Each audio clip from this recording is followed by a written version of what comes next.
Vignesh, sir, shall we start? Yes, ma'am. We'll start, ma'am. Okay. Good afternoon, all. I'm happy to welcome you all for the sixth session of AICT Training and Learning at FGP on 3D Printing and Design, organized by Department of Mechatronics Engineering, Sri Krishna College of Engineering and Technology. I'm glad to introduce Dr. Y. Ravi Kumar, Associate Professor, Department of Mechanical Engineering, National Institute of Technology, Warangal.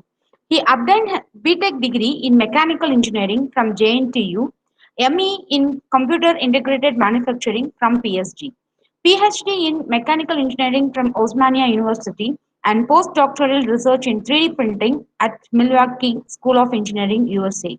He published more than 60 research papers in national and international conferences and journals. He has filed one international and two Indian patents also in the area of 3D printing. He established a metal 3D printing facility at NIT Warangal under the Tech3 grant. He has executed sponsored R&D projects worth of 1.24 crores in the area of 3D printing. On behalf of Sri Krishna College of Engineering and Technology, we invite you, sir. Yeah, good afternoon, Ananthi madam. Are you able to hear me? Yes, sir. Yes, sir. We can Thank you. hear. Thank Thank you. Thank you. So let me present my screen. you. Yeah. Yes, sir. Can you confirm whether it is visible to you or not? Wait. Yeah, it may take some time. Yes. Some time Yes. lag will be there. Yes, yes. So Yes, are you sir. able to see my PowerPoint presentation also? Yes, sir. We can see this. Okay. Yeah. Yeah. A very good afternoon, one and all present here. So, uh, I would like to thank the organizers given me this opportunity to interact with you for the next 1.5 hour or 1 hour 45 minutes or so, with the includes questions also. Um, yeah, this is going to be the second day. I think you are already exposed to different materials. I can see the schedule just now. Mr. Vignesh was shared with me, so that you have good exposure on the materials of 3D printed thing, and then overview, and of course some modeling and assembly of the 3D printed parts and the hands-on practice. So far, it has happened. So, okay, in continuation, definitely it will fit to the sequence of the lectures. It is coming in the flow, and I'm going to discuss introduction to various 3D printing design methods during this lecture. So let me introduce the 3D printing design. So as we know that without 3D digital model, nothing can be done in a 3D printing. So the start point will be a 3D digital model, maybe derived from CAD/CAM CAE techniques, or 3D scanning techniques, or medical data, or gaming data, or multimedia data, or food data, or concrete. Nowadays, some other 3D printers can print concrete, food, living cells, right? But whatever may be the application, but it should come to the digital format, right? So the initial start point will be a digital data. Then that is going to be the start point. Let us discuss some of the interfaces that you are going to get the 3D printing design stuff. And of course, now, as we know that 3D printing and additive manufacturing both are interchangeable nowadays. Why? Because the capability of rapid prototyping, that was the name coined by Chuck Hull in 1988 and 89 with the stereolithography operators called SLA system. So that was the birth of this 3D printing or additive manufacturing, so-called we are calling, but we should not forget the rapid prototyping name. So anyway, so additive manufacturing process plan or a 3D printing process plan, I'm going to discuss. This process plan is different from the conventional process plan, as we are very much, I hope majority of the people from the mechanical background, you know the process plans in traditional manufacturing. But here the process plan is different. To start the process plan of any 3D printing system, first we need to fix the orientation. I think my previous speaker might have talked about modeling and fixing the orientation and converting a STL file and converting either into a 3MF or AMF or IGS, STEP or any other file formats. But anyway, so then we need to start fixing the part orientation in any one of your 3D printing or additive manufacturing softwares that you are going to use it to print further on a 3D printing machine. So then part orientation, anyway, it is going to be the most critical parameter we have to discuss in the any 3D printing processes. So that is going to the part orientation, how it will significantly affect all your requirements, maybe mechanical strength or maybe quality, dimensional accuracy, or the surface finish, or any kind of physical, mechanical, microstructural, chemical properties, or whatever it is. But it's going to be depends on your part orientation. That's a key parameter which we need to discuss. And in turn, the part orientation is it will affect in multi-folds. Just now we are talking about. And of course, support structure, it's a new name in a conventional manufacturing system. You never come across a support structure. So that is the unique phenomenon of any 3D printing technology. But majority of the 3D printing, maybe 70 to 80% of the 3D printers technologies required support materials. And then we'll talk about how to generate and how to minimize the supports, and why do you want to minimize the supports. That also we'll try to cover within next 1 or 1.5 hours, all this stuff.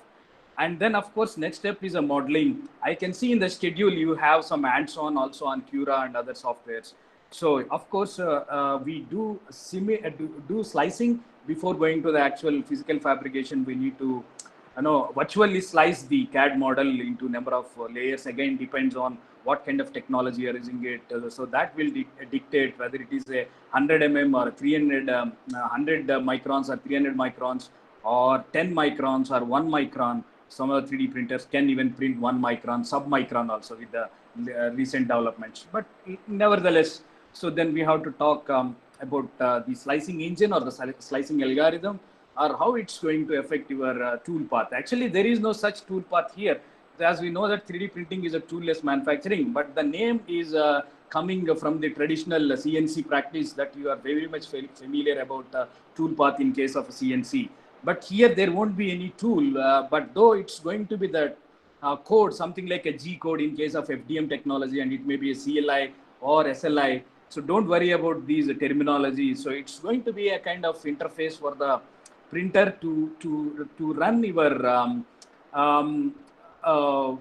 codes. Then you will be generating some instructions to the machine, so that and that too you are not giving in the form of first you are going to generate a contour, and further you are going to fill it through this tool path. So you may use a different tool path strategies, maybe a contour, maybe a zigzag, or maybe raster, and you can vary the raster angle. So you can put a lot of parameters into that.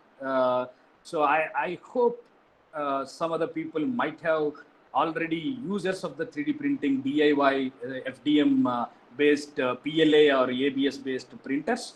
So nowadays the software is also free of cost, of open source. So then you can easily use these technologies and the softwares without much hurdle or much expensive. Nowadays it's not expensive for the polymers, but still metals are expensive. But anyway, let us see like topology optimization. I want to put one the best design method for fabricating it 3D printing. Only 3D printing can print these kind of topologically optimized, which are derived from the bionic, the cell biology, or the organic inspiration, or the nature inspiration, of course. So then we'll talk about sometime we'll spend on the bionic designs and how it is getting connected with the 3D printing and additive manufacturing. And of course, there are no such ASTM or ISO standards to dictate you whether the part what you are, whether it is free from defects, or you don't have ASTM or ISO standards like which you have been working on traditional conventional manufacturing systems like Subtractive, that is in machining or forging or forming or welding. But here you don't have such kind of standards. And of course, how do you control then the quality and the in situ process control? That let me spend some time on that. Why? Because your technology is now matured into manufacturing technology under Industry 4.0, and additive is going to be the major manufacturing source. So then we need to talk about the quality and the parts, and then testing also. So that's going to be, but I cannot cover everything in 1.5 hours or so. Let us see like how best I can give some glimpse of all these, which I say ambitiously put all this material. Let me see whether I can cover within 1 hour or 1.5 hours. So, and then how do you select? Then why do you select, or how do you select the AM or 3D printing technology? So why? Because you have a plenty of technologies available, and one take-home message is how do you select? So you tell me the application, then I will tell you the AM material, AM technology, and in turn AM material, of course, AM technology. So then we'll talk about how do you select the AM technologies, but it may be a bit advanced, or rather than you are in the second day. I can see your AM process are scheduled as the last day, but let me see what I can do best under these circumstances. Yeah. And then finally, let us talk about design rules of additive manufacturing. So normally you are very much familiar about design for manufacturing, right? So it is something like kind of a stuff. Then how best you can design for you are going to additively manufacture. Why I am saying this? So all these CAD/CAM CAE are the conventional packages or the systems are meant for a conventional manufacturing process, but additive is totally different scenario and different ball game altogether. Then you may have a certain rules which are disruptive than the conventional design rules. So then we'll spend some time on that, and this is what I have planned for the next 1.5 hours or so. Okay, then probably even from the summary of my talk, design is the major thing. So then I can put it in another word. So if you are using a 3D printing or additive manufacturing technology, you are a user of additive manufacturing technology. So typically you may be spending 60 to 70% of our time towards design, but not on the hardware or not on the post-processing. Of course, you may, I'm talking about a very, very good designer for additive manufacturing. So definitely, so if you see the amount of time that is going to spend on the design part is 70% or typically 60 to 70%, and only typically 20 to 30% in printing or in post-processing. So then one can understand the importance of design in additive manufacturing, right? So of course, my earlier speakers might have talked about the various source of getting the 3D CAD models. One is a 3D model capture through 3D scanning. So you may have a different 3D scanners. Nowadays, 3D scanning is also very cheap. You can even get 30,000 or 40,000 rupees. You can get a very good scanner, 3D scanner, which is very much sufficient for the educational institutions or doing the research. So then it's not that difficult to get it captured, any physical object which is already there, somebody else has designed. So then one way of getting the digitized CAD model may be through scanning, otherwise called as a 3D model capture. And you may use some kind of a software. So you talk with point cloud data and then convert it as a surface or a solid model. And further, STL is our targeted. I think you have some hands-on also in the previous section, then how to get a STL file, right? So then you can get an STL file through a 3D model capture point cloud data to STL file. And then that is the one way of getting your CAD design or CAD model, or otherwise you can go to any CAD/CAM CAE package like SolidWorks, Creo, or CATIA, or even AutoCAD, or any CAD/CAM CAE software, or it can be a Blender. It can be a Blender, or it can be a Fusion 360, or Meshmaker, Rhinoceros. So you have plenty of mushroom growth of CAD/CAM CAE softwares, or the tools available to get your CAD model, which are intended to fabricate, right?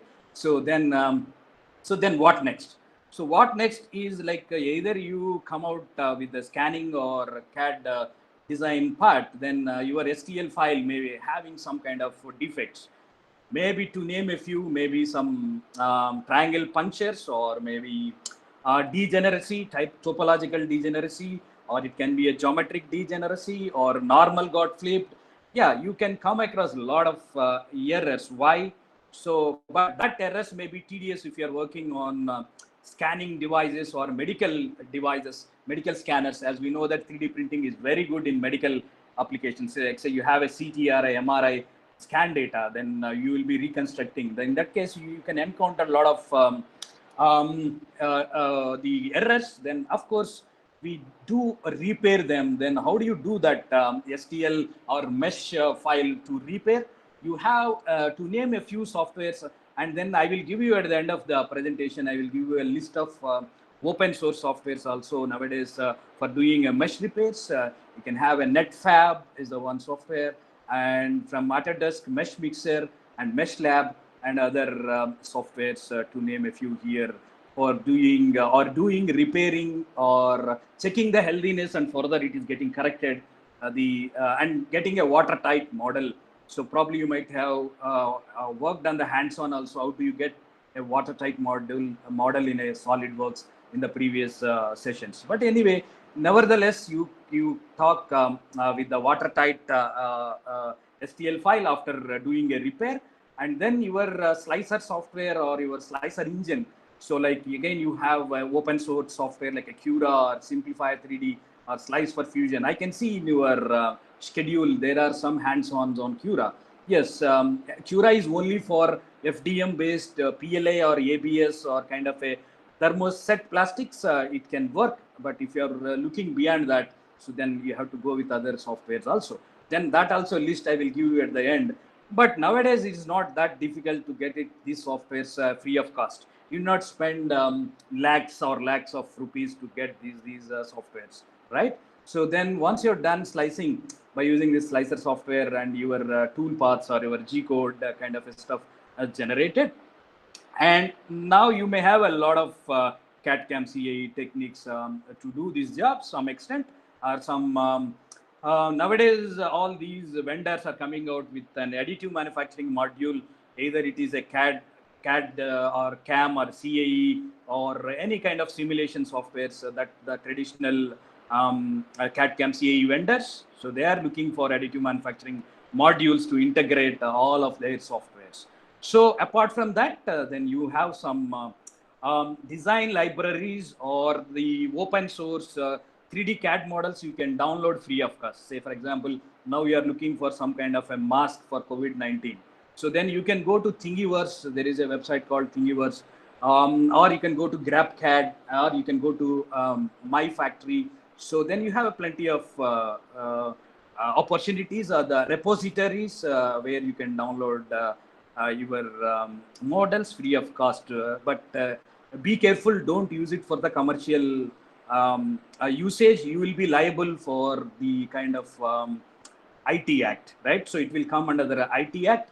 So then be careful, don't use it for these freely downloadable STL step or IGS format for the commercial usage, which is it is derived from the Thingiverse or any other online repositories, right? So, and of course, STL file will be having a lot of disadvantages. My previous speaker might have talked about. Of course, your 3D printers can make in different colors, different textures, different materials, functionally graded materials, multiple materials, composite materials, metal matrix composites. Then you can do a lot of stuff. But what about your STL file? It doesn't have any color, or it doesn't have any texture initially. But some softwares like a Blender or a GrabCAD, so it can enhance, it will provide color, it can provide textures, it can add material to that also. So I think I can see the previous speaker was discussing about all these formats. Then I need not spend time here. I don't want to repeat all these the file formats, but I let me summarize like what we are going to get these models. Of course, STL was the initial format, or rather than it was the right from the inception, where the Chuck Hull was invented, SLA technology. Then further 3D systems from USA, so they have invented this .stl file. But now also still it is going as a de facto standard. And of course, you do work with the .obj or .mtl files, which is material files and which is object files, which it will be having color and textures and material and all that stuff. And of course, you do have AMF format, which is developed from ASTM F42 committee. So then even you can, nowadays, all these CAD/CAM CAE packages, I'm sure you are going to get the file export option, either STL or AMF, 3MF or OBJ comfortably. But it was not the case if you talk about 10 years or 15 years ago. But now you have a very good collaboration between this CAD/CAM CAE vendors and of course the 3D printing community in general. So then no issue, you can make save it as .amf or a 3mf. .3mf was invented by Microsoft company. So I don't want to go in depth. Probably you are much familiar about all this stuff and might have having the online sessions also on that. So then like we'll talk about additive manufacturing process plan or the steps involved in additive manufacturing. Though I picked from one old book from Venu Vinod, he was our alumni and our old faculty at NIT Warangal. So, but I like his book and his literature regarding still the process plan, which I can recollect the times from which I have been working for this technology for the quite long time, maybe 12 years or 15 years or so from my PG onwards. So then I can very much say that any additive manufacturing process, then it has to follow these steps, like start with CAD model, converting STL file, fixing the part orientation, why it is important, and support generation is also very important, as we know that there is no support in a conventional manufacturing, and there is no part orientation in your conventional manufacturing systems. Of course, it is a disruptive, or it's altogether it's a defective nature of the additive nature. You may have a different procedures we need to adapt. And then what are if you are a good user of 3D printing or additive manufacturing technology, so you must know all these and what could be the best optimum orientation which we need to fit it, and what could be the best way of generating the supports, and what could be the model slicing, whether you are using what kind of layer thickness and what kind of other parameters is going to affect. So then, of course, the model slicing and toolpath generation, as we already said, and finally you do produce either it is a prototype or a model or a component or end usage product like an gas turbine engine for an aircraft, say aircraft engine from Boeing or Airbus. So that's up to you. Like I think my previous speakers might have touched up in an overview of all these technologies, but what I am trying to say, though I put it as a prototype, as I mentioned, is a old book. Now you have a wide variety of applications and the level of maturity of this technology, and of course post-processing, and finally you make your product. So that's what you do. And of course, this may be a bit busy slide, but the intention of keeping this is like you start with the CAD model .prt, for example, and STL file. And I think you might have already experienced how to get a best accuracy in STL file by changing the card height or angle control or the step size during your previous session in the SolidWorks kind of a software practice, right? So you are very much familiar how to do this. So then definitely it's going to be your accuracy. As we know that garbage in, garbage out. Basically, whenever you talk about computer related stuff, then definitely whatever you give garbage and you're going to get the garbage out. Why I'm emphasizing on that. So your intention is to make a sphere, but at the moment you convert the STL file, so you maybe end up with some kind of a polyhedra. It's not going to be a sphere if you are not manipulated your process parameters properly in your CAD design. So you're going to get garbage out, but this is going to be the best design out of it. So then you as a best user of this technology, you try to manipulate all these process parameters. Don't rely on the default parameters which the software is giving for you. But anyway, so you may be expert also doing this by exploring all these capabilities during the previous 2 sessions, right from the morning today. So then you can increase with the increased discretization. Of course, we do that. And even that is in the CAD software or the CAD-CAM CAE software do manipulate these parameters. And coming to your slicer engine or slicing software, so then your layer thickness is deciding your accuracy, right? And then typically if you are working with FDM, so it can be 100 to 300 microns. And if you are working with SLA or if you are working with a DLP technology, it may be 10 to 20 microns. And if you are working with the latest material jetting metal technologies, even it can be a 1 to 2 microns or sub microns also quite possible with all the new developments. So whatever the layer thickness, you doesn't bother, but you have to know why, because what technology you are intended and what kind of a machine you are intended to fabricate, then you must know about this this slicing parameters. One may be the layer thickness, of course, and then what could be the filling strategy. Then we'll come to the next one. But anyway, your slicing engine, so you will be so if you're using a thicker layer, obviously it may take a long time, but it may be say, then there will be a trade-off between your accuracy and the build time, right? So if you are working with the thicker and thinner layers, and do get optimized these parameters and tell me your application, and then we have to go accordingly. So then, okay, you have to do a lot of stuff here. So if you are a good designer for additive manufacturing, you have to manipulate, and you must understand what kind of technology you are targeted, and the machine parameters and the software, what kind of parameters that it's going to be integrated with the machine. So you have to do a lot of stuff. It is not a push button approach. Of course, it may be push button, but you have to use a knife. Say you have a knife, you should use it for better for cutting the vegetables and for cutting the the heads, right? So then you have to be careful. So then use all these the parameters for your best qualified part. Why? Because unfortunately you doesn't have ASTM standards or ISO standards to judge you whether you have made a right part or a wrong part. So then be careful. You work on all these parameters. So of course, during so once you generate your G code, if you're talking about FDM technology, obviously you may come out with the G code, or if you're talking about powder bed system, it may be .CLI or SLI kind of a file format. So whatever may be the file format, you don't worry about that. But how do you fill your contour? So basically any technology, so first it will fill with the contour. So that contour, empty contour will be your slice file. But if you talk about G code or SLI or CLI, so how we are going to fill that?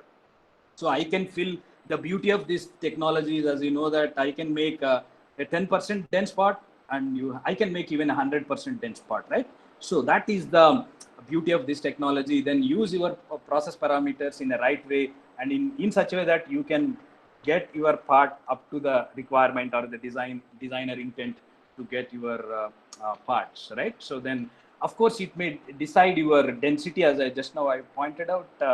Not only even density, so even it can be say you can even accuracy point of stuff, and then other physical, chemical, and other properties which you are going to get out of these parts, which is got 3D printed. So of course, this we need to think, and everything you have to done it on in a software. That's what I'm talking about. So your 70% of time which we need to spend it on software rather than a hardware or printing or post-processing, right?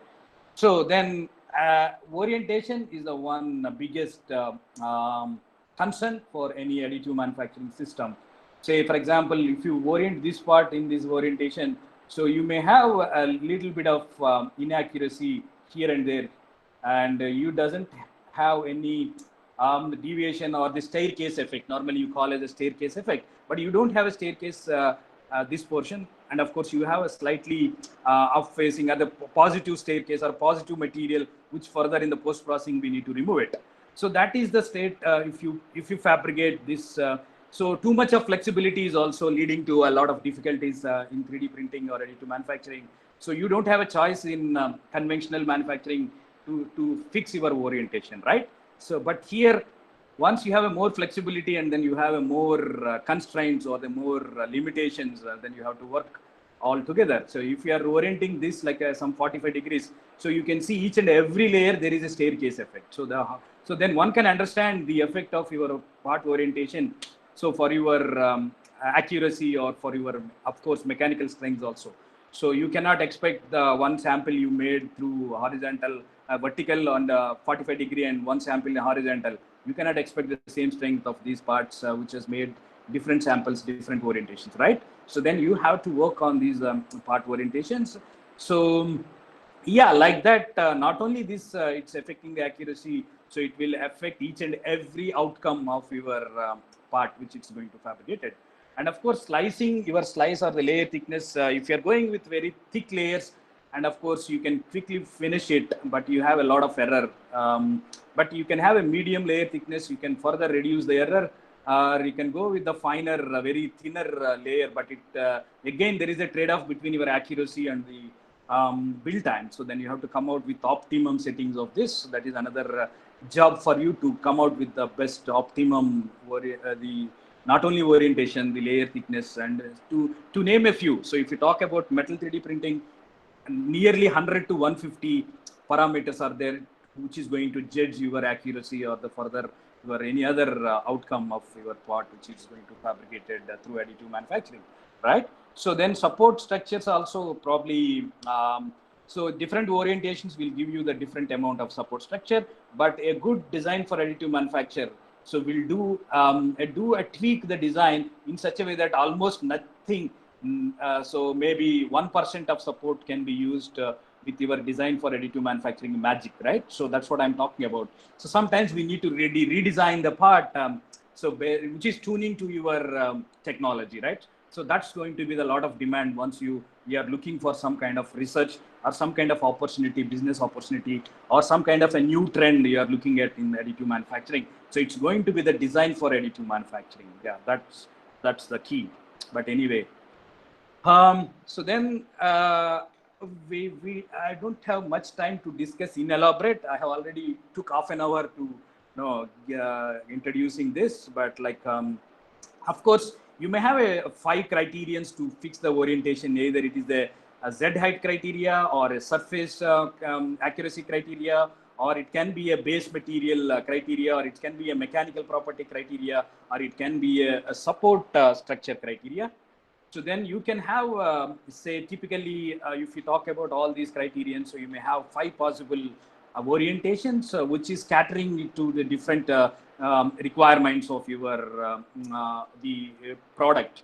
But unfortunately, your software is also giving one default orientation, but we don't know what kind of a criteria that the software or that the algorithm is adopted, right? So then you have to, and then you want to work a research, then you want to come out with some kind of multi-objective function, so to mathematically derive.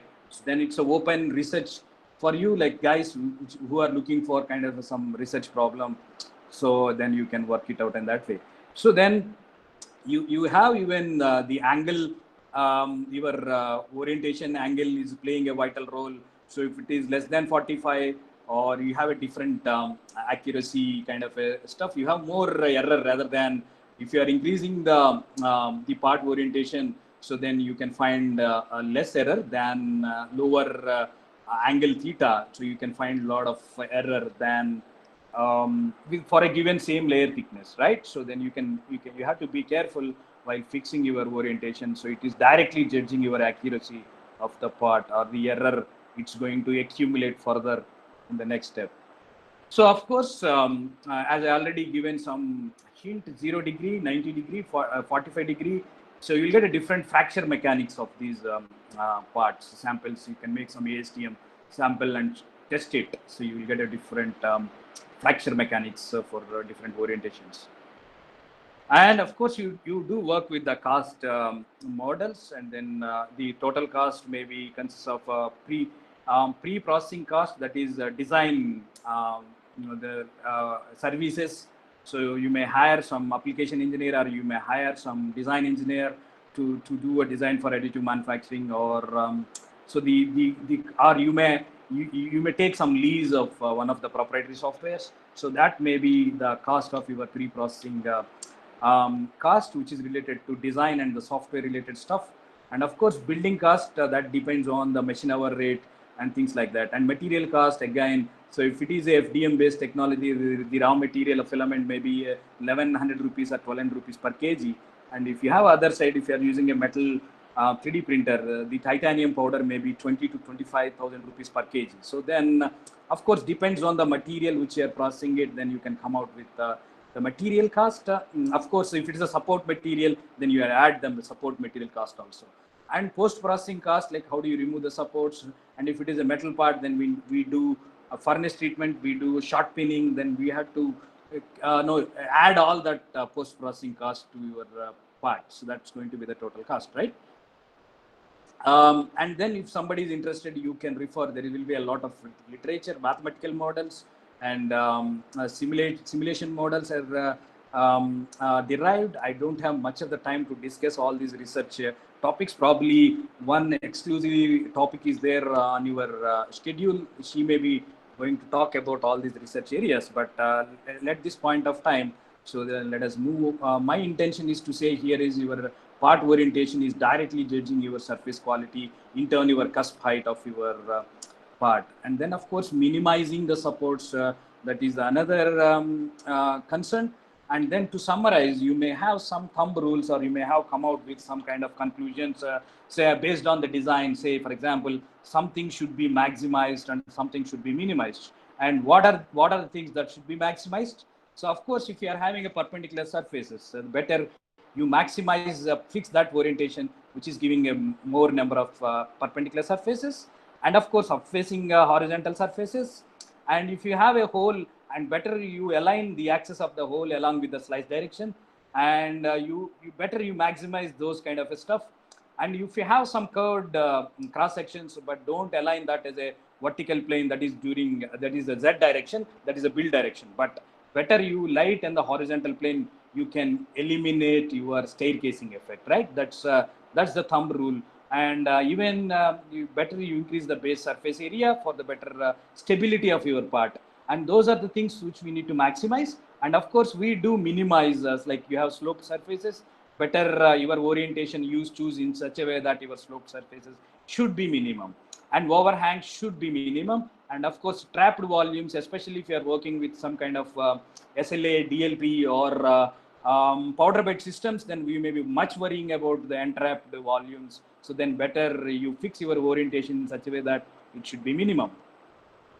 So your support generation, then you have a plenty of softwares. And again, there is no generic software which can do slicing for all polymer, ceramic, composite, and metal matrix composites, right? So then if you talk about FDM based technology and SLA, so then of course 80 to 90% of the 3D printing technologies may require supports like FDM, SLA, and powder bed also some extent with the metal parts, and do have other processes also which require supports. And of course, some 20% of the technologies may not require supports also. Then you work accordingly. And then general rule is better your FDM extrusion based systems. So you have support overhang less than 45, then we need to go with that kind of a thumb rule. So you have a open source softwares like a Simplifier 3D and a Cura. So probably you are going to have a hands-on on Cura. Similar to the Cura, you have an open source software called Simplify 3D, which you can do all this stuff. So then generally you can classify these support structures into three categories. One may be the separator. Normally you call as a raft. Once you are working with the DIY kinds of FDM based technologies, you may be very much familiar about a raft, RAFT, raft, right? So this is a kind of a separator, kind of a support is a raft, and you have main support which is not directly contacting with your model, and of course you have a Sierra or a needle kind of a support which is directly contacting your model. So then you have to be very much careful about this Sierra or a kind of a needle kind of a support, which your support is directly contacting your model. So the model, and this is the support. And further, you divide these supports into three ways, and accordingly you can prioritize, and accordingly you can give a different structures to the different supports. So that's a good design for an additive manufacturer will do that job. Otherwise, software will automatically give it. If you are ready to take that default supports, yes, you can take it. It's a push button. Yeah, you can take it without your interference also. Just with a single click button, slice and generate G code. Yes, it will generate. Right. So then, if you want to become such kind of a user, yes, you can use it. You not talk about all these concepts. Just you can have a push button approach. You can get it your part. Absolutely no issue. So even you can have different features and different supports. It needs to be given. Maybe no, I don't have much of the time. I think you can see on seeing. You can identify. So you have a good capabilities of 3D printers. So even you can make some porous supports or needle kind of supports. So then you can do a lot of parameters. You can play around it, right? So then you have such kind of flexibility, which you're going to have in a design of your 3D printing applications. And sometimes supports may not be the curse, but sometimes the supports may be the helpful for making a defect-free parts. Say, for example, so you have some peeling action is taking place here. So, but in order to minimize that peeling, then you may give some support overhang here. Then you can eliminate your peeling action. So the same case, if you are working with the metal 3D printers, the conductivity, the support material will act as a conductive. Then all together it's a different ball game. But don't give a common statement supports or every time it's a curse, but it's a boon for some reasons or some situations. Yes, depends on the feature and depends on the technology and depends on your material which you are working at, which temperature you are working at. So you have several parameters to know about that. But anyway, so the model slicing and the toolpath generation in EAM. So slicing by nature, you will get a staircase effect. You cannot eliminate, but you can minimize, right? So that's what. And if you see the mathematics involved in this slicing algorithms, so basically it is a simple planar geometrical calculations to get your slice data, slice contour point for a given Z height. So then how do you get the number of layers, the number of layers? Then of course you have a Z height of your component minus minimum Z height of your component by number of layers, the layer thickness. So you'll get the number of layers. So number of layers can be calculated in this way, and then each layer, so you increase your Zi to Zi plus 1, that is the layer thickness, Zi plus layer thickness, the increment. So then you can get your software will give you these slicing points. Of course, that is in a 2D at a particular Z height, right? So that's what your algorithm will work. So, and then you should not forget a kind of a peak features. What are the peak features? Of course, your feature which is less than your layer thickness. So your feature size is less than your layer thickness. Say my layer thickness is say 100 microns, and my feature may be a 50 micron or 25 microns. So then there will be a chance of omitting those kind of stuff. And then you can have some innovative kind of slicing method to further slice this model, which can reduce the layer thickness further if the machine is capable.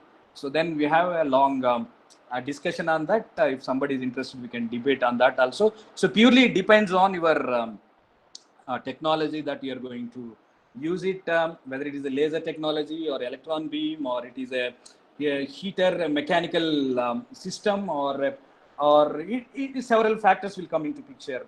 So we cannot generalize this topic on all on all the additive manufacturing process, but that's what you have to identify which technology you are going to use it, what is the material that you are going to 3D print, and which technology. So then it will dictate. So based on that, you have to tune your designs, so or tune your parameters.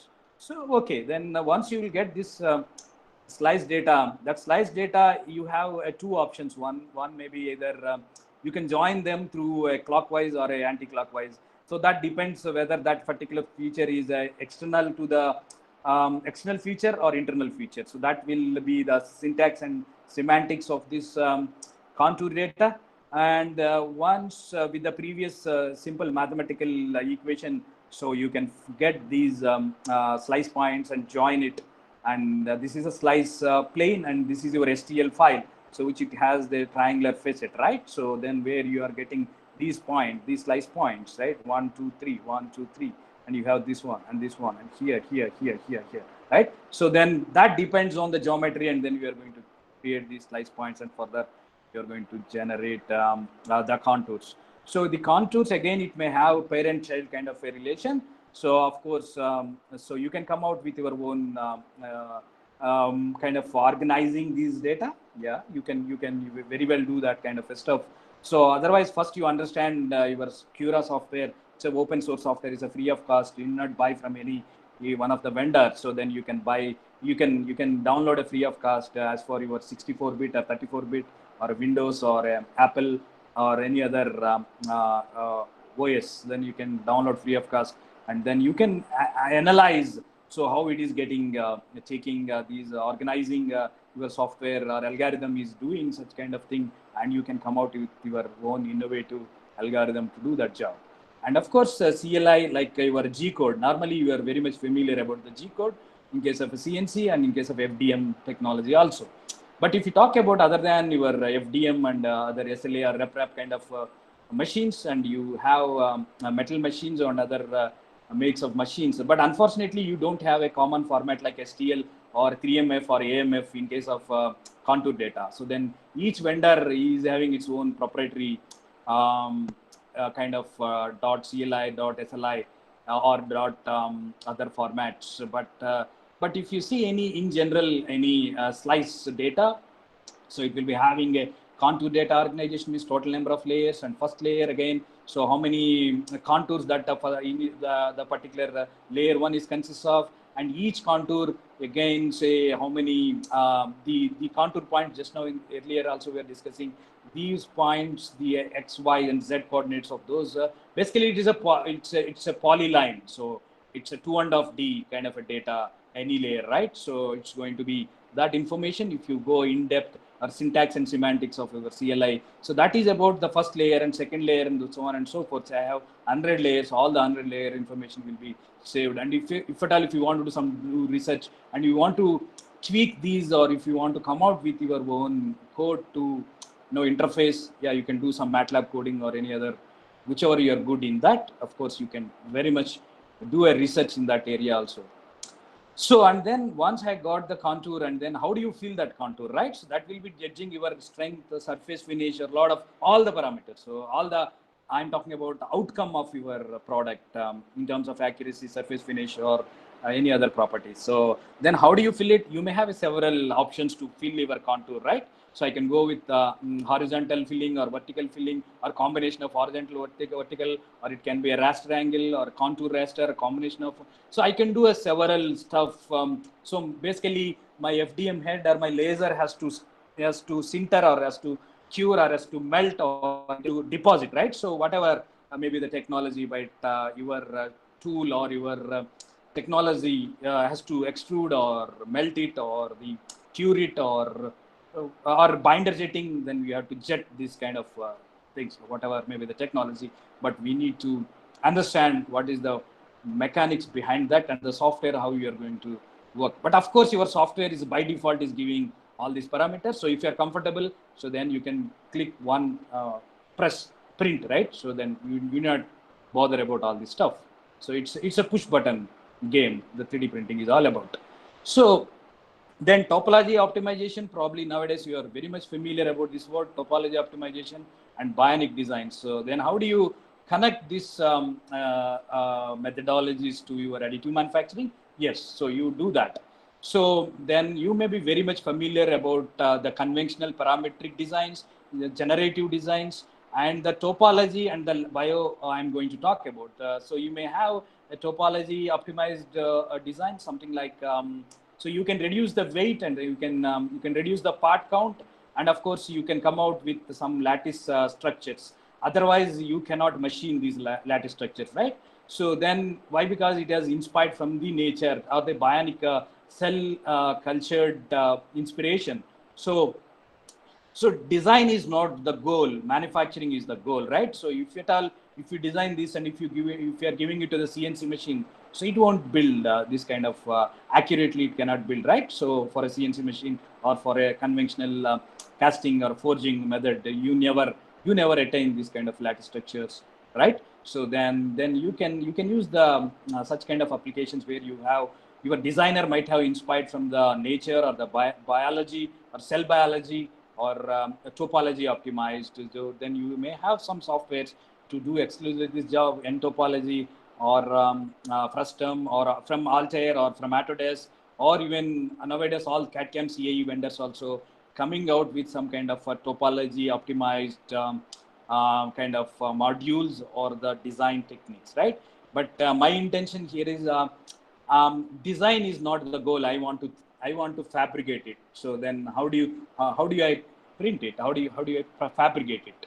So only through additive manufacturing. Otherwise, you cannot dare to machine this one, right? Yeah. So and then we have a lot of experience on the metal 3D printing also, which we have a metal 3D printing facility, and we are the first in India started a metal MTech in additive manufacturing. So and then we have a very good lab, and somebody is interested, you can visit our website and my YouTube channel also, AM Lab NIT Warangal. Go and type it in a YouTube, so you can find my YouTube channel for around 40 lectures or so. If you are interested, you can visit. But anyway, with our experience, then we have been using a 3D expert software to do design. This is I'm talking about for the metal additive manufacturing applications and the usage. It's not for the polymer. So polymer, you doesn't care much, and but metal, it's all different game, which I have been talking about. So then you can import your data, and then you can position it, means the fixing the orientation, and you can create the supports which are of your kind. You can even create the supports of lattice or needle kind of a supports, which you can easily remove. Why? Because this is metal, support is metal, and model is metal. Then if it is a polymer to polymer, now with the hand also you can remove, right? But it's a metal to metal. You have to have a kind of attention to do that. And if not, you can tweak the design to accommodate such kind of difficulties. So that's what all about these softwares to do that. It will even optimize the structures, and it will simulate the structures, and it will do a kind of simulations, and finally you generate the scan paths, and then you do print it, and even post-processing operations also can be detected. So your design some extent can even reduce your post-processing cost and the time and the manpower, right? So the through simulation in the before going into the printing, metal 3D printing, you do a lot of simulations with all these tools. Within the single software, we can do all this stuff. Even you can correct any STL file is having some errors, some mesh corrections. So quite. Otherwise, you have to go with other freeform softwares, or which can capable of doing a repairs like Magix or any other software. I will give you the list of softwares also at the end of my presentation. So then you can even have a multi-physics kind of a thing. Nowadays, even you can ANSYS is also coming out with some kind of simulation. And nowadays, every CAD/CAM CAE vendor is giving a kind of simulation kind of a module, which it can so then what is the advantage of simulation module? You can do a multi-physics, multi-scale modeling. So before going to the actual physical fabrication of these metal parts, so you can do analyze for any distortions or any residual stresses or any compensations that you can do in the CAD model. Go to CAD model and do compensation and model optimize support structures, as I have been talking about, and minimize the risk of your printer damage or a requarter damage, and then minimize the number of trial builds, and then even post processing also it will make very easy. Maybe majority of the metal 3D printing parts may undergo heat treatment and hipping, that is hot isostatic pressing, or even support removal. So then you do a lot of simulation before going to that. So then you can save a lot of time, money, and manpower. So so then let me spend some time on this, but I have already completed 1 hour of my presentation time. So then let me quickly come to the my other parts of but nowadays, then this is a big subject to discuss about how do you achieve a quality of your parts. Then right from the beginning, your material preparation. So maybe filament or maybe a powder. So then you have to come out with some standard procedures to make. If you talk about the powder, what could be the grain size and what could be the grain shape and what could be the flowability, and then what kind of atomizers and whether it is a as for the standards. So that is judging.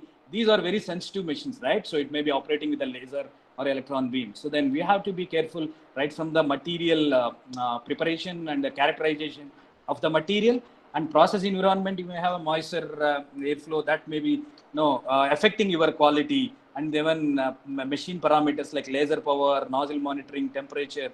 So all will judge you your quality.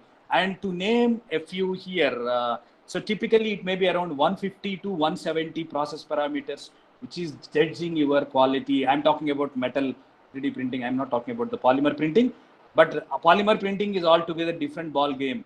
So then even you may have some in situ part monitoring kind of stuff. You may have melt pool. In situ you can monitor, and further you can correct and further modify some kind of a closed feedback sensors. You can very much do that one. And then dimensional accuracy and surface finish. So and then of course the part quality, maybe NDT or DT kind of techniques which you normally use it. So so normally these guys, they may say that if you buy a high-end machine, we will provide all these quality control in situ kind of equipment. If you ask what is the cost of the high-end machine, they may say that it's maybe 4 crores or 5 crores, right? But anyway, so you can have a kind of even you may have some kind of sensors to be incorporated and some kind of high-speed cameras to capture. So then you can very much do that kind of stuff. If somebody is interested and working under Industry 4.0, then you can even generate a lot of artificial intelligence stuff, and then you can have the machine learning or the deep learning. So data analysis, right? So you can do a lot of stuff once you are looking for some kind of high-tech research problem, right? Yeah. So then you may have even data security, maybe you have to talk about, and other virtual 3D printing stuff. So you have service providers to do that job. And material testing, NDT or a DT, like you can use a conventional NDT or a DT techniques maybe. So the testing of your starting material, some characterization, powder characterization for powder flowability and the powder particle size, contaminations, moisture, and of course melt pool monitoring you do, and heat mapping can be done. And you may use some non-destructive ultrasound or eddy current or X-ray or CT inspection or penetration dye testing or process compensated through PCRT, and then it may be finally with a destructive kind of testing, maybe fatigue testing, toughness, or shear or tensile testing. So, so then how do you select the technology? I think you have a one exhaustive session on the materials. Can you put in the chat box what kind of materials that you can 3D print it? So can you use your chat box to type the materials with the 3D printing technology? Can you type it?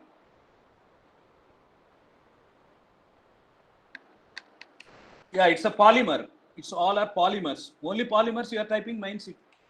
Only polymers it can be printed. All are polymers. All are polymers. All are polymers. But again, polymer. What kind of metal can you name? Titanium. Any other metals? Composites. Can you put some composite name? Can you put some ceramic name? Can you put some biomaterial? Can you type?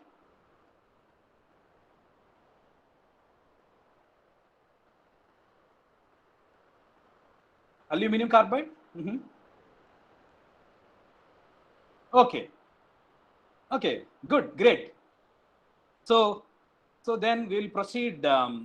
Maybe you got a very good knowledge on the materials, so I doesn't want to go into that material aspect. But definitely, we need to even choose different technologies with the different materials, maybe polymers, again thermoplastic or thermoset, or metals, or maybe other metals. And then, as we know that the limitation of this 3D printing, this same single 3D printer cannot print all the materials in a single machine, right? So that's going to be a different ball game, or the so which we need to talk about. But anyway, I will skip these. You are very much familiar about all these polymers, of course. It may be a thermoset, or it may be it's basically thermoplastics, and even you have a thermosets also. Thermoset polymers also quite common to print epoxy resins. So, and then of course, you to name a few, some of the metals, maybe stainless steel, tool steel, aluminum, titanium, cobalt, chrome, tungsten, nickel alloy, alloy, copper, gold, silver, to name a few of the metals that can be 3D printed. So, and then of course ceramics, you have zirconia or alumina based, or calcium phosphate like hydroxyapatite, to name a few. I'm mentioning it here, and you are very much familiar about these composites also. The fiber reinforced plastics, or it can be a composite fibers or metal matrix composites too.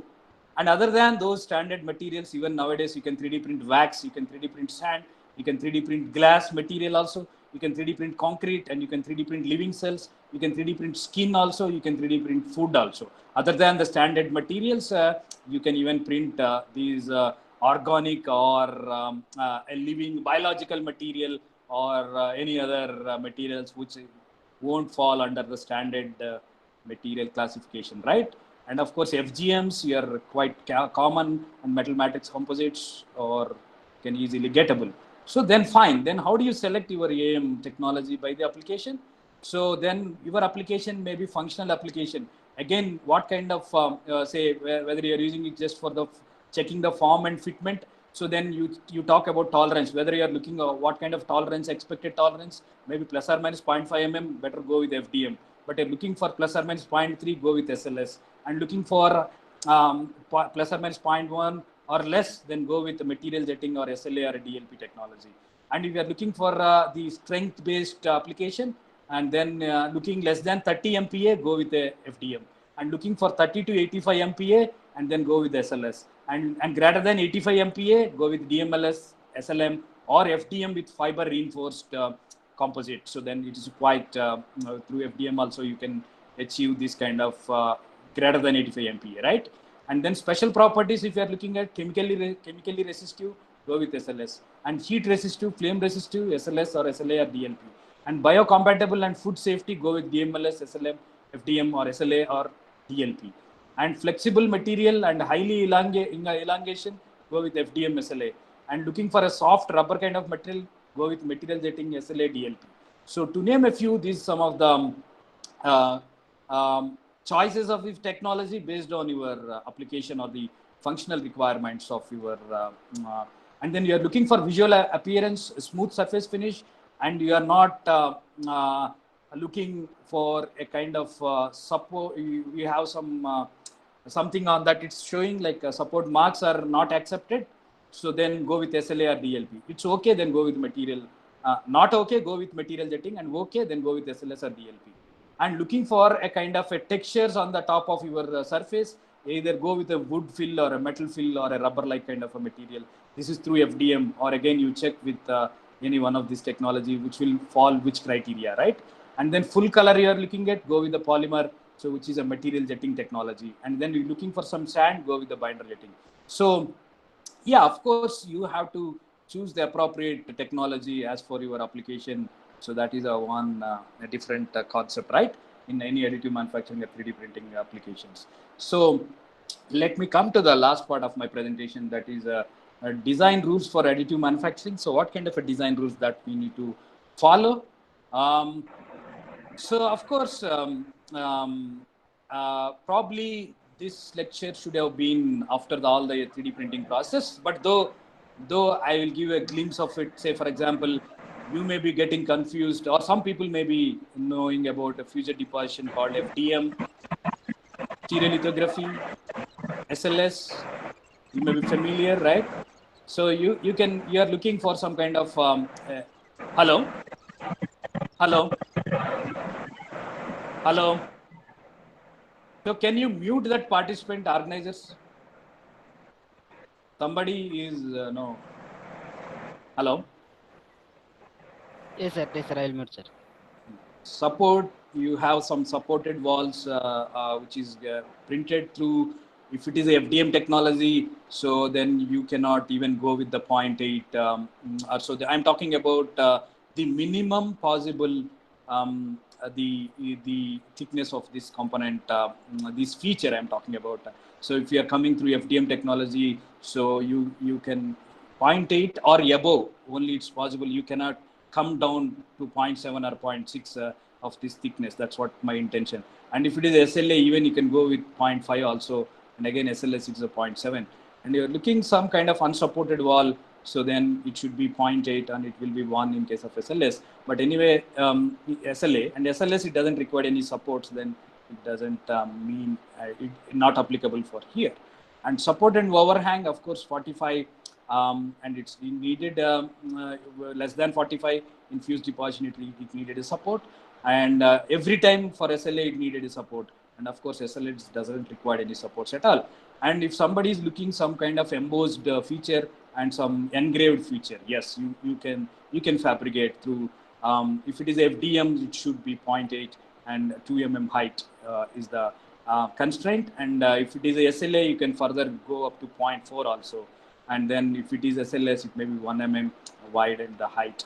And if it is a horizontal bridge, it's more appropriate for the FDM technology. Why? Because for SLA and powder bed, the SLS, it's a powder bed system. It's not the case. But if at all, if you're making an FDM, it should be a 10 mm gap between these horizontal bridges.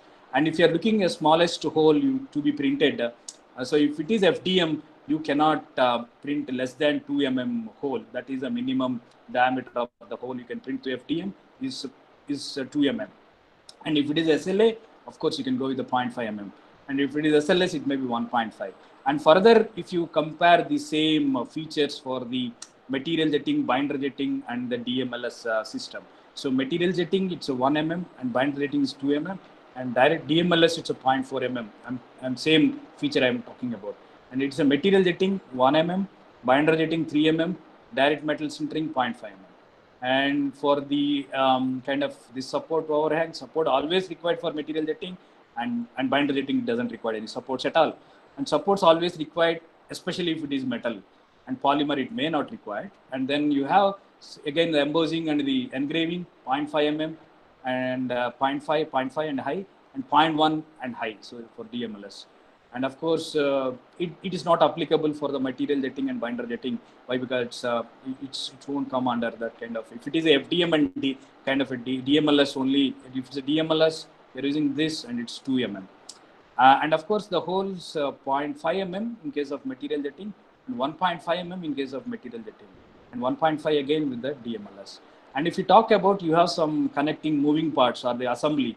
So for the tolerances I'm talking about, say 0.5 mm in case of FDM, 0.5 SLA, and 0.3 in SLS. And escape holes, it is very much needed for the SLA and the powder bed. Why? Because we need to, you have some entrapped volume will be coming inside these two technologies. And then minimum drying hole should be a 4 mm or a 5 mm. But FDM, as for the build demand, you are supplying it, but it is not applicable here. And then you have minimum feature, you can go with the 2 mm, this kind of a stuff in FDM, and 0.2 in SLA and 0.8 in SLM.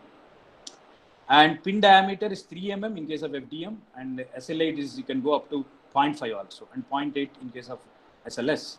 And tolerance, it may be plus or minus 0.5%, and plus or minus 0.5%, plus or minus 0.3%.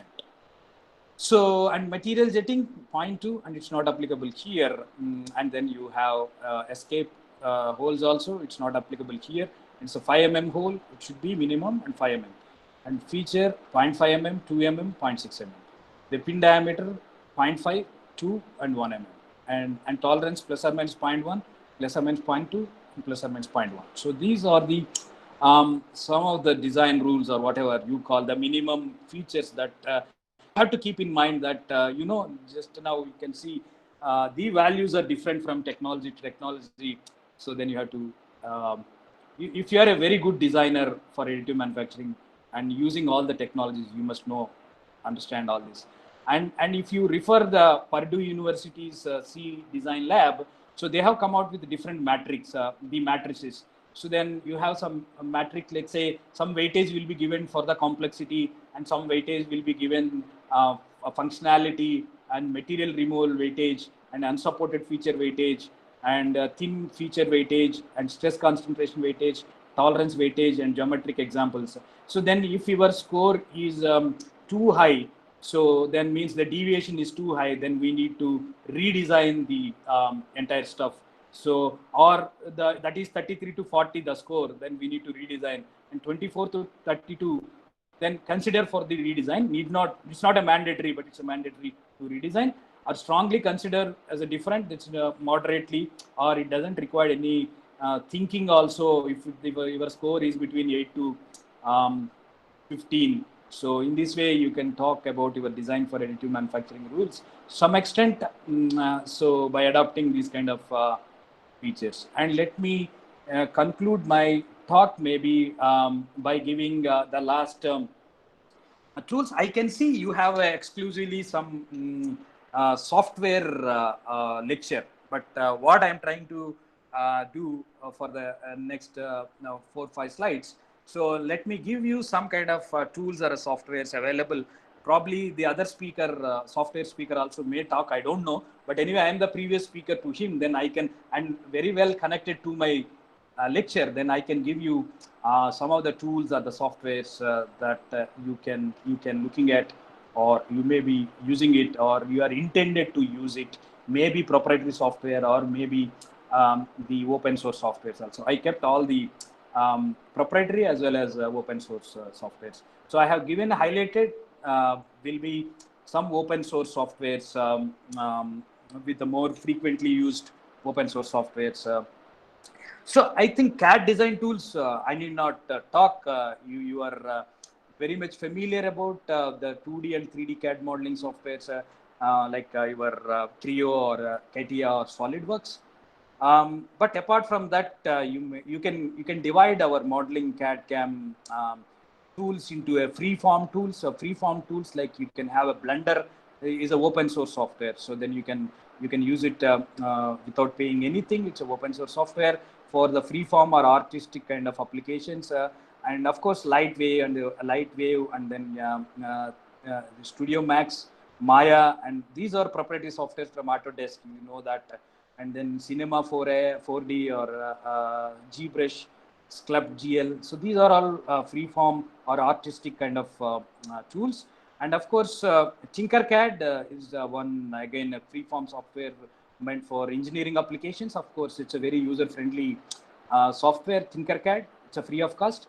And Google SketchUp, it is another open source software for doing any engineering components. And of course, proprietary softwares, you are very much familiar about Rhinoceros, Meshmaker, SolidWorks, Inventor, and other stuff. But you may be interested on this Onshape. Onshape is a free form, freeware, and it is Android based. Nowadays, these CAD/CAM CAE techniques can run even a browser based or a cloud based or even Android based. So once you have an Android phone, even you can download Onshape kind of a software. It's a free of cost. Then you can use your mobile phone also to make it engineering components. So that is the beauty nowadays. You are enjoying this kind of open source softwares also, right? So and then we'll talk about some of the captured 3D model capture or 3D scanning tools that are available. So of course, you are very much familiar about this 3D scanning. The previous speaker has touched upon. So you may get a point cloud or STL further, or IGS or STEP, or for maybe for CAE, maybe CAM, or for 3D printing applications. So then you may use STL and then appropriate for the appropriate applications. So you can use any one of the neutral format for your application, saving it in a software. So, and of course, I don't want to touch all these. I don't have a time to go through it, and probably you are familiar about all this. But let me talk about some of the tools or the softwares. Geomagics, of course, is a proprietary software. Now it is with 3D Systems USA. This Geomagics, and you have a Kinet Fusion Recap, and you have other softwares or the tools also. If you're looking for some drone application, also you have exclusively drone deploy, and then other specific applications exclusively for 3D scanning or 3D digitizing applications. So collecting the point clouds and further converting them into a surface model or further a solid model.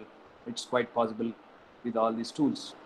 And repositories, as it's quite interesting. Why? Because you can download the free of cost maybe your COVID-19 mask, 95 mask, or N95 mask, or your favorite Spider-Man, or any other character which you are looking at.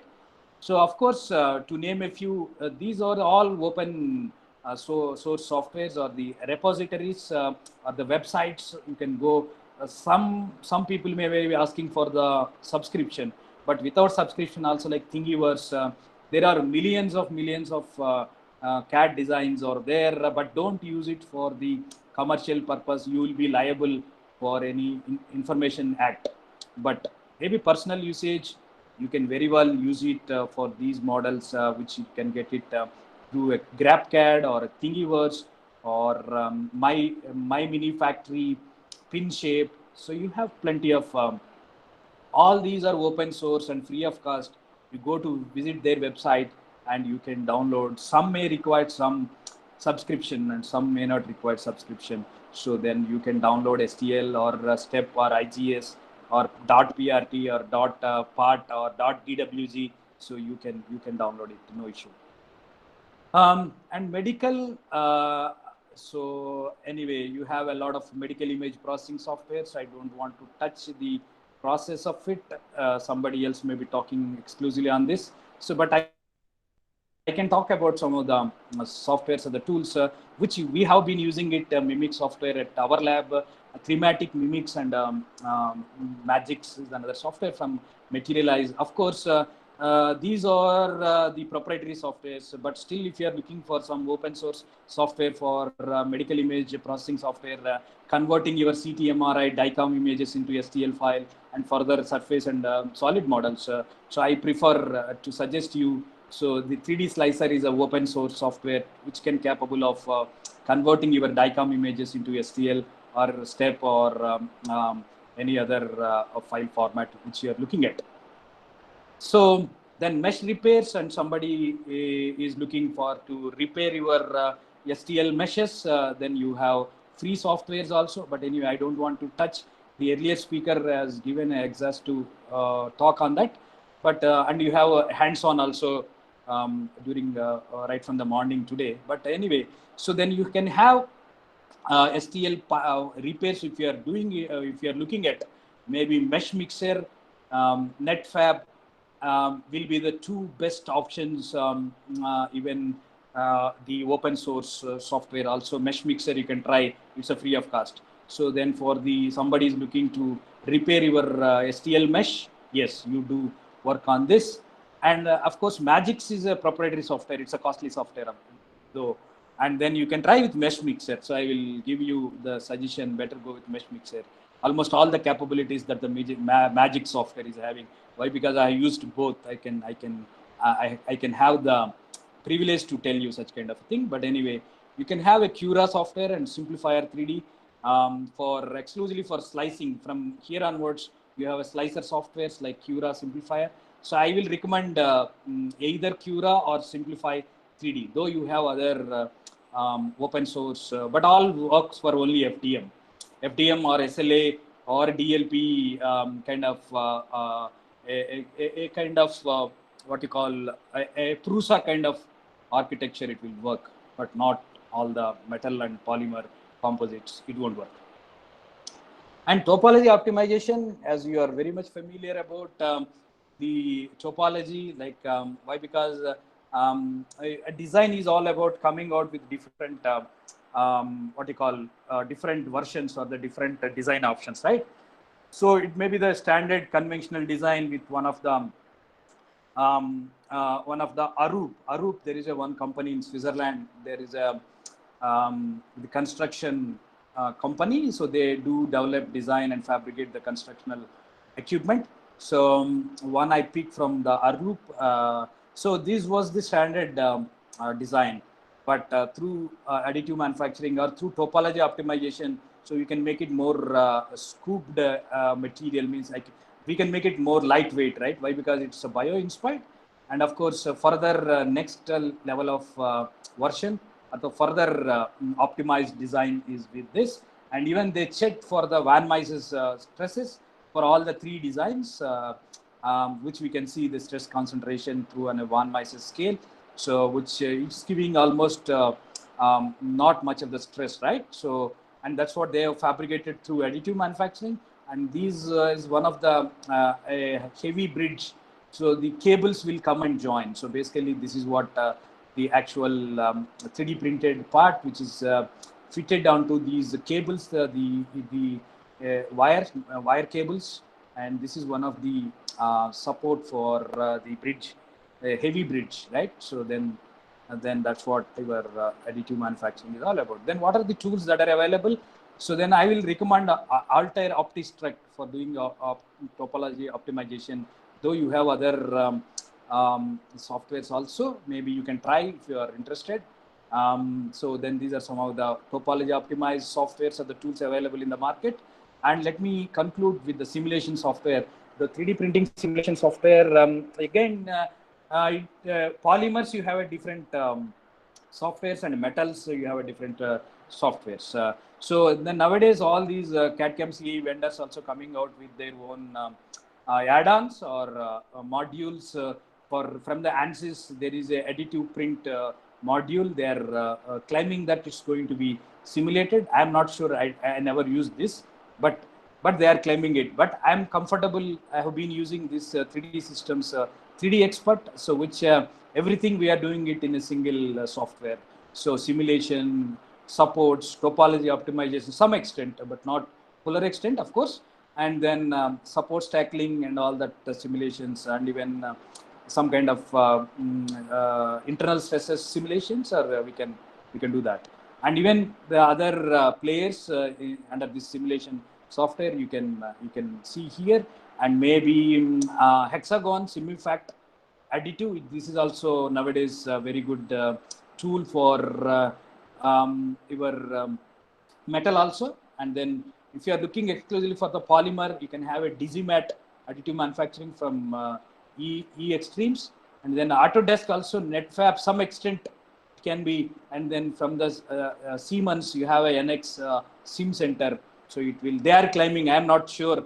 I have bought from the literature, but I never use all this. But I am familiar about the 3D system. I am a user of the 3D Expert, but some extent I have acquainted with Simufact additive and Digimat, but I don't have any experience or user experience on other softwares. So yeah, and in order to summarize, for the past 1.5 hours, we have been talking about the importance of 3D printing design as such, and the process plan, the importance of part orientation, importance of support structure generation, and model slicing, and tool path generation, and topology optimization, and bionic design, and process control and quality control. A bit of that one we have seen, and selection of additive manufacturing based on your application, or based on your material, and based on your technology, or you can select your aim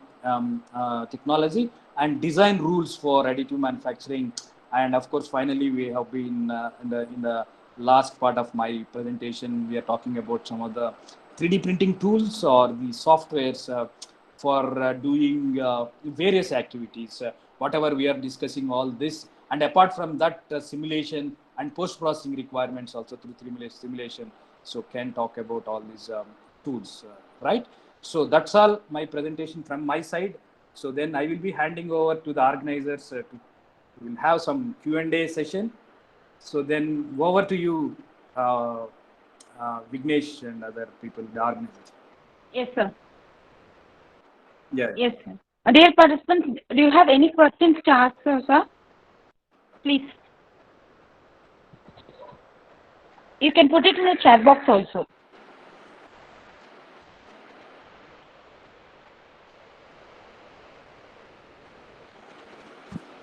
Dear participant.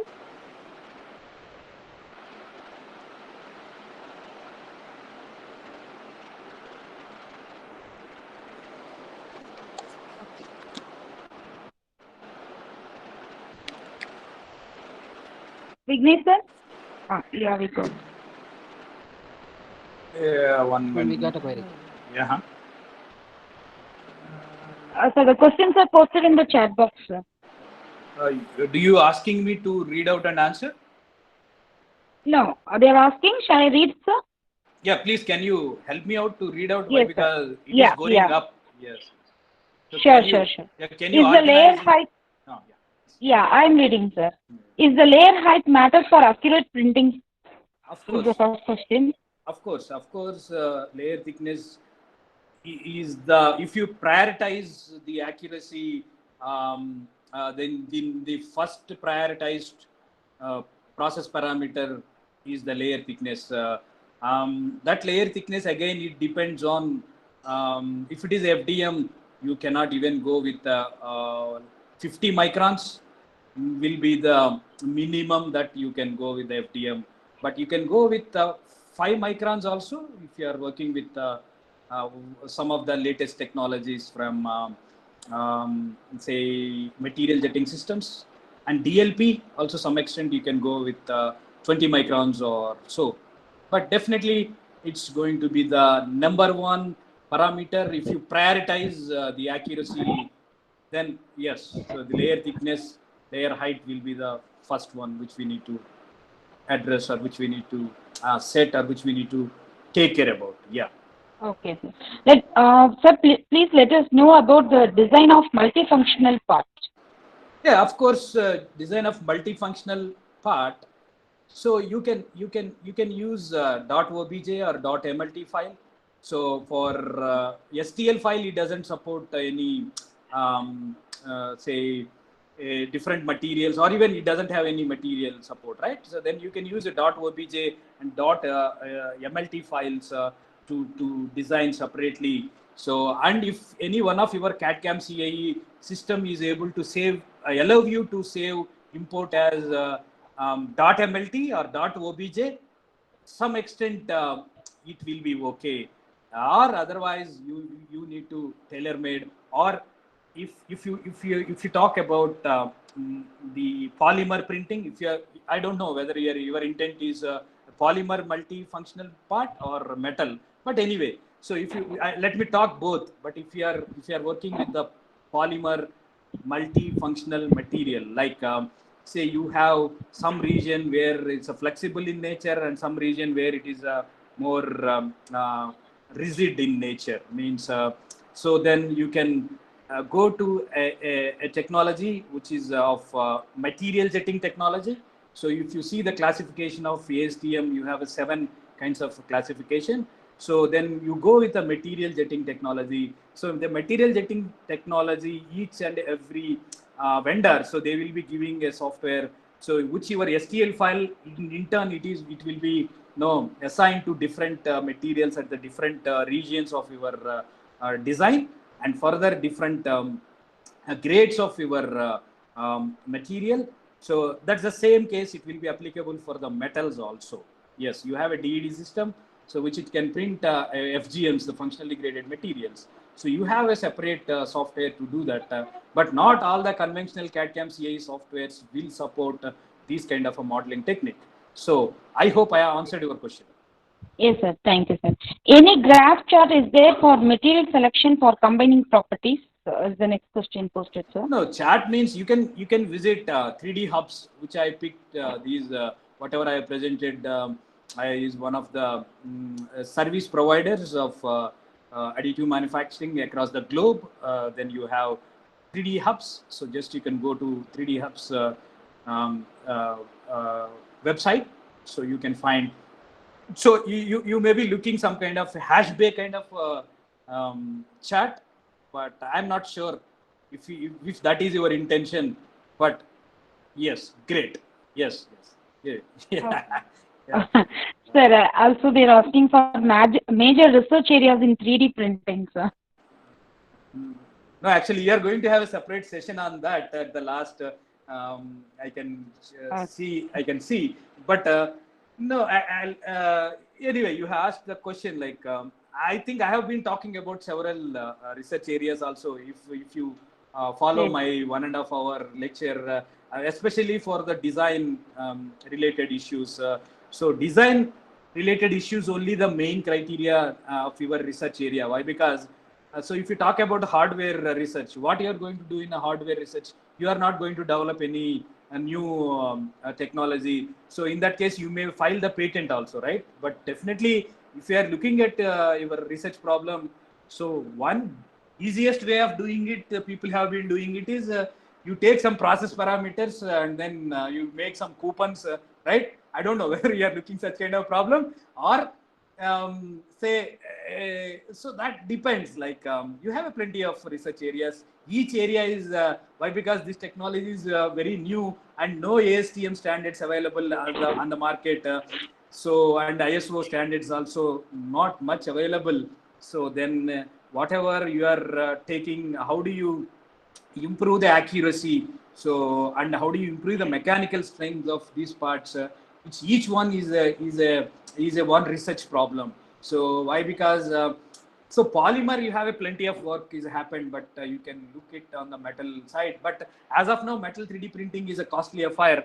But you can do simulate. That's what my intention of these tools and these process plan. Why I have been talking with you is you identify some gaps in the slicing algorithm, or you identify some gaps in the toolpath algorithms, or you identify some gaps in the design for additive manufacturing, or identify some gaps in topology optimization, which it got integrated with the additive manufacturing. So then that's going to be the wonderful research problem. And then if you are looking for some kind of applicational related problem, say research, like say if you want to make some tool insert. So India as such, we are very strong in tool making and tool design and tool making.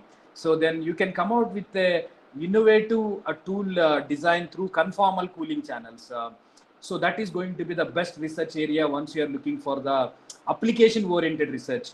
And then you can help the society, medical fraternity, through developing some indigenous implants or indigenous design, the devices or indigenous prosthetics or customized templates or customized say any kind of templates or the guides for the dental or the medical domain. So then you can, if you're talking about the application research, so then you can go and visit your doctor nearby, a dental doctor or an oral maxillofacial surgeon or orthopedic or ophthalmologist or any area of this medical domain, and then they will be facing a lot of conventionally they may not be do these customized implants or the prosthetics or the templates or the devices. So then definitely you can help them out to come out with some kind of indigenous. So then yeah, I hope I have given several venues to talk about. So, but if you want to explore it, then you can explore it. So that's going to be. I think I have given in crispy a manner, like where you can get some problems, right? Yeah. I hope I answered your question. And further, you can talk with other speakers. So who is going to talk on the research areas at the 12th session or 13th session, the last session. So as far my knowledge goes, these are the application research areas or the kind of applications areas which I can suggest you as of now. Yeah. Yeah. Next question, madam. What kind of software and machine used for jewel making process, sir? Yeah, of course you do nowadays, and I have forgotten to tell you. And if you see the statistics of the 3D printing users in India, number one goes to the jewelry industry. Jewelry industry is the number one in India, the biggest users of 3D printing technology. You know the reasons, right? So which you will be looking for the say customized complex designs, indigenous design or personalized designs, right? And of course, yeah, jewelry is the best application in India so far. People are exploiting this 3D printing to print either wax patterns or for the investment casting applications. Or nowadays you can print the even with the gold also directly, silver, some extent, or the old way you can connect with the casting technique. So, and then softwares means like any software which jewelry CAD. So they are having their own CAD softwares to do jewelry designs, right? So just you can get STL file from that conventional jewelry CAD, like it may be a jewelry CAD or to name one, but you can find a lot of jewelry CAD softwares available. So then you get it STL file or AMF or 3MF or OBJ, depends on your thing, and then you get it and get it processed. And of course, the machines, as far as machines you are talking about, so there is no indigenous software to do jewelry 3D printing. So as such, 3D printing software means anyway, again, you may be going with say SLA or a powder bed system. So you talk about jewelry application. So one way of doing it is a wax pattern. So wax will support only the material jetting, or SLA system will support the wax kind of material choice. So then you can use a SLA technology or a material jetting system to make the jewelry a sacrificial kind of or a wax kind of patterns with these two technologies predominantly used. And then further you can cast it, yeah, through conventional investment casting route. Yes. Yes, sir. What 3D modeling software do you recommend? No, actually, say any 3D modeling Hello. software um, is okay. No, it's as far as why, because none of the CAD CAM CAE vendor has developed the CAD CAM CAE software keeping in mind that additive manufacturing is totally a disruptive methodology, right? All these CAD CAM CAE softwares are tuned for the machining or the tuned for the conventional forging or the casting, right? So then we have so you can use it very well any software, but you must have a good STL approximating algorithm, or which it should not pruned out some kind of STL defects in the file. At the moment you saved as a .prt or .part into .stl file, so you are ensure that your CAD/CAM CAE software should not give a punctured STL file missing with the triangle. But with my experience, we have been using Creo comfortably, and of course SolidWorks also. So no difficulty. So you can even AutoCAD 3D modeling is also no issue. Like yeah, you can use it, but ensure that your tessellation algorithm, that is at the moment you convert as STL file, so that tessellation algorithm should be sound and should not prevent to any STL file problem. It should give you a watertight STL file. So that's the thing which we need to see. But Creo, SolidWorks, CATIA, any software is fine, no issue. Yeah. Okay, sir. Software Of and course, machine to 3D print assembly printer is meant parts. for printing assembly parts. So I don't think so, and that's what I'm telling. So I think after listening my lecture, you must understand it's all about the magic of the designer. It's not the magic of the 3D printing or the 3D. So then what is the tolerance Yes. that you are going to adapt in your design assembly, right? So that's going to judge your, your quality of assembled printed part. So the answer will be, so it depends on your design. Like say and again, of course, we need to look for whether if you are using FDM technology. So we have, I have listed some of the constraints or the minimum feature or the minimum tolerance or the minimum mating part. So what could be the tolerance which we need to? Then you follow that design rules. And first we must know what kind of technology you are targeted and which material. So material is also shrinkage and other problems, right? So then you think it, and then you will become a very good designer for 3D printing technology or the additive manufacturing technology. So yeah, I hope I answered your question. Yes, sir. Yes, sir. Is STL file sufficient for 3D printing process? Yeah, This is the STL next file question, sir. is not sufficient, but because of the availability or the adoption, say, so after listening all my lecture, and you should not say that STL file is the least preferred file as far as the file like OBJ or file like MLT or the file like AMF or 3MF. So, but adoption, say that depends on the mindset. That's what I'm telling. So you are all CAD CAM CAE vendors. Intention is not to tune for the additive manufacturing. Those are tuned for the machining, right? So definitely it will be ignored or it may be given a less priority. So the reason I can tell you, no, that I don't want to put you in a overhang position. Say there are some reasons why it is not happening. So STL file is, first of all, it's a simpler, and for slicing algorithm, it's a simple mathematics involved in it. Basically, it is the intersection of your plane with the simple plane to line intersection, simple mathematics involved in it. Say, for example, you were, and that too, why triangle? I don't know. Nobody is asking why triangle. Why can't it be some other element shape? Why it is triangle?